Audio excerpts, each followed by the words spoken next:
বলেন। আবার বিশ্বনবী বললেন, যত ইস্তেগফার আছে সব ইস্তেগফারের সেরা সর্বশ্রেষ্ঠ ইস্তেগফারের নাম সাইয়্যিদুল ইস্তেগফার। কি নাম?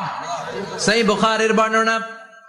শাদ্দাদ ইবনে আউস রাদিয়াল্লাহু তাআলা আনহু বর্ণনা করে বলেন, কেউ যদি দিনের বেলা একবার সাইয়্যিদুল ইস্তেগফার পড়ে, ওই দিন যদি লোকটার মৃত্যু হয়ে যায়, মুহূর্তের মধ্যে লোকটার জান্নাতি ঘোষণা দিয়ে দিবে কে? রাত্রি বেলা যদি কেউ সাইয়্যিদুল ইস্তেগফার একবার পড়ে, ওই রাতে ইন্তেকাল হলে তার জীবনের সব গুনাহ মাফ করে দিয়ে ওই লোকটারেও জান্নাতি করে দিবে কে? দিনে যদি সাইয়্যিদুল ইস্তেগফার একবার পড়েন, ওই দিনে ইন্তেকাল করলে আপনি জান্নাতি।